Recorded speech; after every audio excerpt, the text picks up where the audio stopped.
Taste the Daily.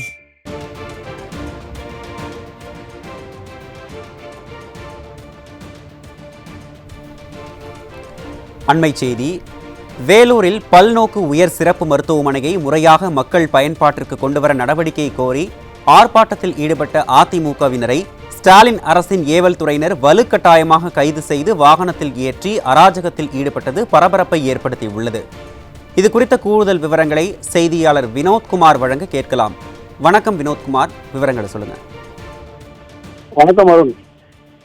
கடந்த 24ஆம் தேதி மாண்புமிகு கழக பொதுச் செயலாளர் எடப்பாடி அவர்கள் ஒரு அறிக்கை ஒன்றை வெளியிட்டிருந்தார். இந்த அறிக்கையில் வேலூர் அரசு பென்ட்லன் மருத்துவமனை முறையாக கட்டப்படவில்லை, கட்டமைப்பு வசதிகள் இல்லை என்றும் மருத்துவர்கள் செவிலியர்கள் பற்றாக்குறை இருப்பது என்றும் அறிக்கை ஒன்றை வெளியிட்டிருந்தார்.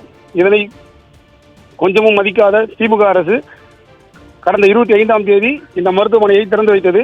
மருத்துவமனையை திறந்து வைத்து ஒரு வாரத்திற்குள்ளாகவே மூடு விழா கண்டது. இந்த நிலையில் மக்களின் உயிரோடு விளையாடும் அராஜக திமுக அரசை கண்டித்தும் மருத்துவமனையை முழுமையாக பணிகள் நிறைவடையாமல் திறக்கப்பட்டதை கண்டித்தும் மாண்புமிகு கழக பொதுச் செயலாளர் எடப்பாடியார் அவர்களின் ஆணைக்கிணங்க இன்று வேலூர் அண்ணா கலையரங்கம் அருகே கண்டன ஆர்ப்பாட்டம் நடைபெற இருந்த நிலையில் காலை முதலே ஏராளமான போலீசார் குவிக்கப்பட்டு போராட்டத்திற்கு அனுமதி வழங்காமலும் ஆர்ப்பாட்டத்தில் கலந்து கொள்ள வந்தவர்களை தரதரவென இழுத்து சென்று போலீஸ் வாகனத்தில் ஏற்றிக் கொண்டிருந்தனர். இந்த நிலையில் தற்போது போராட்டத்தில் கலந்து கொள்ள வந்திருந்த அதிமுக முன்னாள் அமைச்சர் கழக அமைப்பு செயலாளர் திரு முக்கூர் சுப்பிரமணியம் அவர்களையும் மாநகர மாவட்ட கழக செயலாளர் திரு SRK அப்பு அவர்களையும் கைது செய்து காவல்துறை வாகனத்தில் ஏற்றிச் சென்றுள்ளனர்.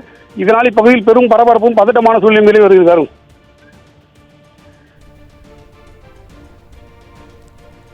விவரங்களை வழங்கியமைக்கு நன்றி வினோத்குமார்.